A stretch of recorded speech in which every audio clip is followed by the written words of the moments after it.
بسم اللہ الرحمن الرحیم نحمدہ و نصلی علی رسولہ الکریم اما بعد۔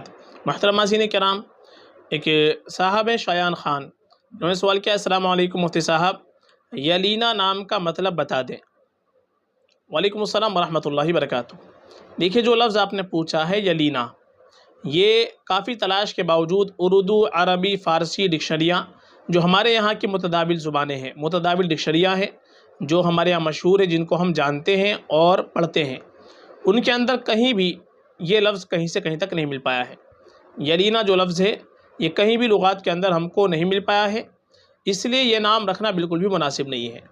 ہاں، یہ نام چونکہ رسین یعنی انگریزی زبان کا ہے، عام طور پر رسین میں رکھا جاتا ہے، انگریزوں میں رکھا جاتا ہے، اس لیے اس طرح کے نام ہم کو نہیں رکھنے چاہیے۔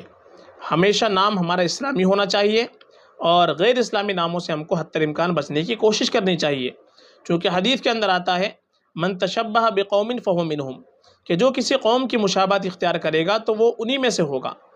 اس لیے نام کے اندر بھی ہم کو غیروں کی مشابہت سے بچنا چاہیے، اسلامی نام رکھنے کی کوشش کرنی چاہیے، چونکہ ماں باپ کے اوپر اولاد کا سب سے پہلا حق یہ ہے کہ ماں باپ اپنے بچوں کا اچھا نام رکھیں، اچھی نسبت سے نام رکھیں، اور علماء سے تحقیق کرنے کے بعد ہی نام رکھیں۔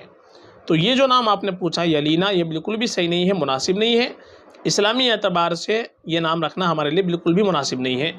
آپ اس کے برائے علینا نام رکھ سکتے ہیں، عین کے ساتھ میں۔ علینا اس کے مناتے ہیں واضح، ظاہر، اسی سے ملتا جلتا یہ نام رکھا جا سکتا ہے، لیکن یہ جو آپ نے پوچھا ہے یلینا، یہ بالکل مناسب نہیں ہے۔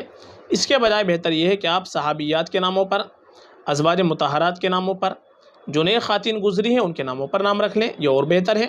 آپ کو صحابہ صحابیات کے نام دیکھنے ہیں تو آپ کو بڑے پیارے پیارے نام مل جائیں گے، جو نئے نام بھی ہے، خوبصورت نام ہے، معنی بھی بڑے ان کے اچھے آتے ہیں۔ تو آپ ہماری پلے لسٹ کے اندر جائیں، وہاں پر آپ کو صحابہ صحابیات کی پلے لسٹ مل جائے گی، تو اس میں دیکھ کر کے بھی آپ نام کا انتخاب کر سکتے ہیں۔ یہ نام رکھنا آپ کے لیے مناسب نہیں ہے، فقط واللہ اعلم۔